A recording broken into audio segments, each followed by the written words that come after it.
15वें अध्याय में बताए ब्रह्मा जी बोले कि अब यज्ञ व सब गण निर्भय होकर के शिव जी के मंदिर पर आए। गणेश जी भी सजे हुए तैयार थे। शिव गणेश को देख करके गणेश जी ने उनसे कहा कि मैं अकेला शिव की आज्ञा का पालन करूंगा। इतना आज तुम सब मुझे अकेले पार्वती पुत्र का बल देखो। यह सुनकर के शिव जी के गण अनेक प्रकार के आयुध ले उन पर टूट पड़े। अकेले गणेश जी शिव जी की असंख्य गणों से युद्ध करने लगे, परंतु शिव जी का कोई भी गण उन्हें युद्ध में परास्त नहीं कर सका और उन अकेले ही उन सबको मारकर भगा दिए। गणेश जी लौट करके फिर द्वार पर खड़े हुए। नारद जी की प्रेरणा से विष्णु आदि सभी देवता शिव जी के पास गए। स्तुति कर युद्ध का वृत्तांत पूछा। शिव जी ने कहा कि मेरे मंदिर के द्वार पर एक बलवान बालक हाथ में लकड़ी लिए हुए उपस्थित है, जो घर में जाता है उसे जाने नहीं देता है। यदि ब्रह्मा चाहो तो जाकर इस कलेश को दूर करे। वह सुनकर के शिव जी की माया से मोहित में ब्रह्मा कुछ ऋषियों को साथ ले उस बालक के पास गए। मुझे आते देख करके बालक गणेश जी क्रोधवश दौड़ करके मेरी मूड़ी पूंछ नोचने लगे। तब मैंने कहा कि देव क्षमा करो, मैं युद्ध के लिए नहीं आया हूँ, मैं ब्रह्मा हूँ, मेरे ऊपर कृपा करो। मैं ऐसा कह ही रहा था कि बालक गणेश जी ने पादित्य ले जाकर के वहां से भाग चला। उसने मेरे सब साथियों को क्रोध से ताड़ित कर दिया। फिर तो मैंने शिव जी के पास आकर के यह समाचार सुनाया। उसे सुन ली बेशक शंकर को बहुत क्रोध हुआ और उन्होंने इंद्र आदि देवताओं और अपने भूत बैताल गणों को गणेश जी से युद्ध करने की आज्ञा दे दी।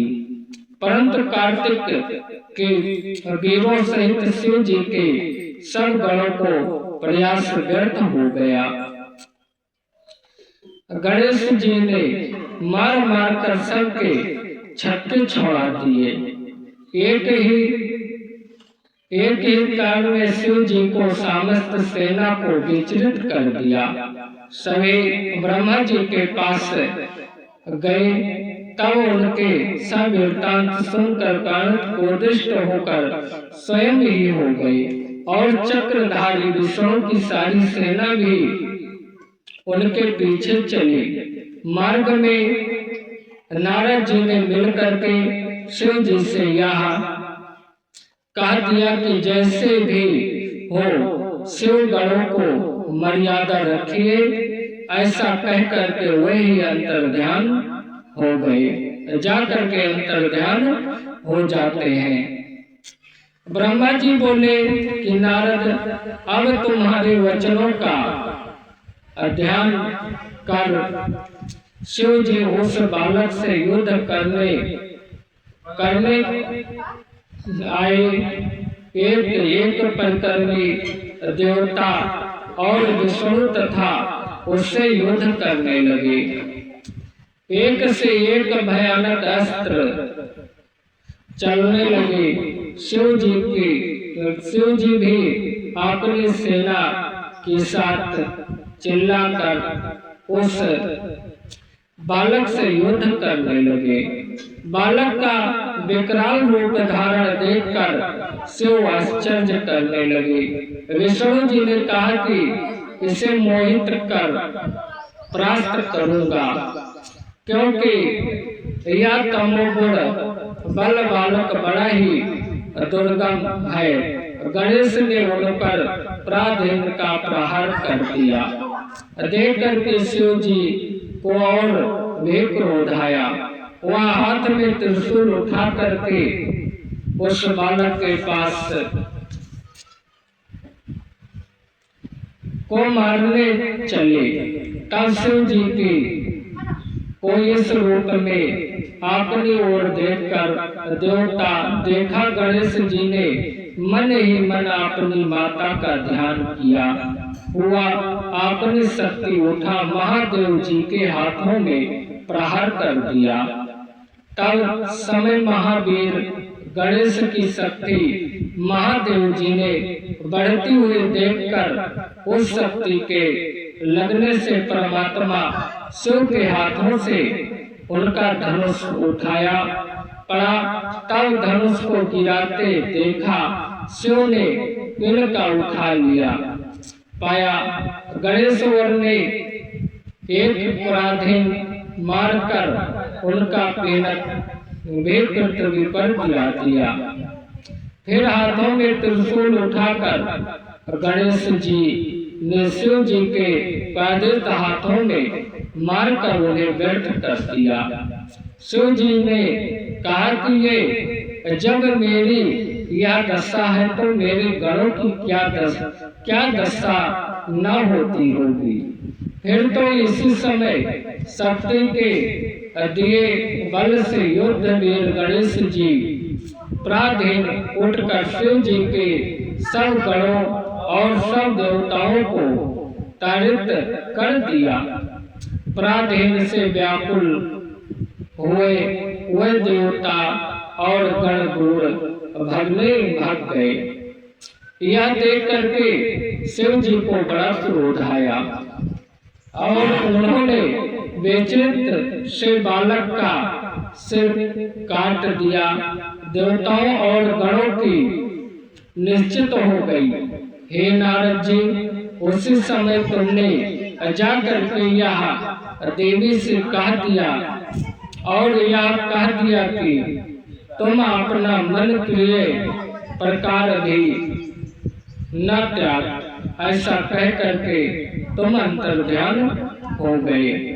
जा करके इसी प्रकार से अंतर्ध्यान हो जाते हैं और अंतर्ध्यान हो करके तब नारद जी बोले जग पालक। उस वृत्तांत को सुन करके महादेवी ने क्या किया। ब्रह्मा जी बोले कि मुनिवर गणेश जी मर जाने पर शिव जी के गण पट बजाकर महोत्सव करने लगे। पार्वती जी को बड़ा क्रोध आया और कहती हाँ मैं क्या करूं, कहाँ जाऊं, मुझे बड़ा दुख प्राप्त हुआ। सब देवताओं और गणों ने मेरे पुत्र का संहार कर दिया। मैं भी सबका नाश तथा प्रलय कर दूंगी। इसी प्रकार दुखी होकर के पार्वती जी ने 1000 शक्तियों की रचना कर डाली। जा करके जब 1000 शक्तियों की प्राप्त करके कर डालती है तब वे निवृत्त शक्तियां जगदम्बा शिव को प्रणाम करने लगी कि हे माता क्या आज्ञा है। देवी ने कहा कि तुम सब देव सेना में जा करके प्रलय कर डालो। पार्वती की आज्ञा से सब शक्तियां क्रोध से प्राप्त हो सब देवताओं का भय भक्षण करने लगी। जहाँ देखो वहाँ शक्तियां ही शक्तियां दिखाई देती थी। वे देवताओं को अपने हाथों से पकड़कर मुख में डाल लिया। उनके सब कर्म को देख करके ब्रह्मा महेश आदि इंद्र सभी देवताओं को अपने जीवन की आशा न रही और वे कहने लगे कि क्या देवी अकाल ही में प्रलय कर डालोगी। तब वर्तमान हर्षित में क्या किया जाए। इस सब ने एक स्वयं से विचार कर निश्चित किया कि यदि गिरिजाराज देवी प्रसन्न हो जाए तो सब कार्य बन जाएगा। लौकिक गति देखते हुए शंकर जी में भी बड़े दुख को प्राप्त हो सकोगे। मोहने लगे, परंतु सत्य के आश्रित देवता निष्कर्म हो रहे थे। क्रोधमयी शिव के मंदिर में जाने का उनका साहस ही न होता था। पार्वती का महाप्रकाशित हुए सभी को सम्मिलित कर रहा था। सारे देवता भयभीत होकर के दूसरे स्थापित में उसी समय नारद जी वहां आए और ब्रह्मा विष्णु हो करके प्रणाम कर शामिल स्थापना कर विचार करने लगे। सब देवताओं ने कहा कि नारद, तुम्हें आदृत बन शिव के पास चलने का प्रस्ताव स्वीकार किया है। सब ने शिव के पास पहुँच कर आने को विनम्रता से उनकी स्तुति की। उसे सुन करके भी देवी कुछ न बोली और क्रोध दृष्टि से उनकी ओर देखती रही। तब ऋषियों ने कहा कि देवी क्षमा करो, परमेश्वरी आप सबका अपराध है, क्षमा कीजिए। जब इसे प्रकार कहते हुए सब देवताओं बड़ी दीनता और व्याकुलता से हाथ जोड़ते हुए उन चंडिका के समक्ष खड़े हो गए। तब यह भगवती करुणा कर उन देवताओं से इस प्रकार बोली कि यदि मेरा पुत्र जी जाए और तुम सबके मध्य में पूजनीय हो जाए, मेरा पुत्र जाकर के पूजनीय हो जाए, तो यह संसार सहन नहीं होगा। भगवती के ऐसा कहने पर देवताओं ने शिव जी के इसके लिए प्रार्थना की। शिव जी ने, ठीक है, हम लोगों को यही करना चाहिए, जिसमें सबका काम मंगल होए। अच्छा, तो अब तुम सब लोगों यहाँ से उत्तर में चले जाओ और जो पहले मिले उसका सिर काट कर गणेश के शरीर में जोड़ दो, तो यह भी हो जाएगा। यह सुनकर के सब देव गणेश जी को लेकर उत्तर दिशा की ओर गए। तो प्रथम उनका वह दांत वाला हाथी मिली। उन्होंने उसका सिर काट करके गणेश जी के शरीर में जोड़ दिया। फिर उन्हें अच्छी तरह धोकर पूजा की तथा विष्णु से कहा कि अब जैसा उचित हो वैसा कृत्य आप कीजिए। विष्णु जी ने वेद मंत्रों के योग से अमृत कर शिव को स्मरण कर गणेश जी पर जल छिड़कते हुए वह बालक शिव जी की इच्छा से जाग उठा। गजमुख रत्न वर्ण सुंदर कृतिमान बालक की प्रसन्नता वरदान सुंदर आकृति भी शोभा बढ़ी। वह देवी मान थी। शिव पूजन जीवित हुआ, देख करके सब दुख दूर हो गया। पार्वती जी देवी का पुत्र हो जीवित हुआ, देव प्रसन्न हो गए। जाकर के इसी प्रकार से सब देवी और देवता प्रसन्न हो जाते हैं और प्रसन्न होकर के अपना कल्याण को किए। नारद जी बोले कि परमेश्वर गिरजा पुत्र के जीवित होने पर क्या हुआ?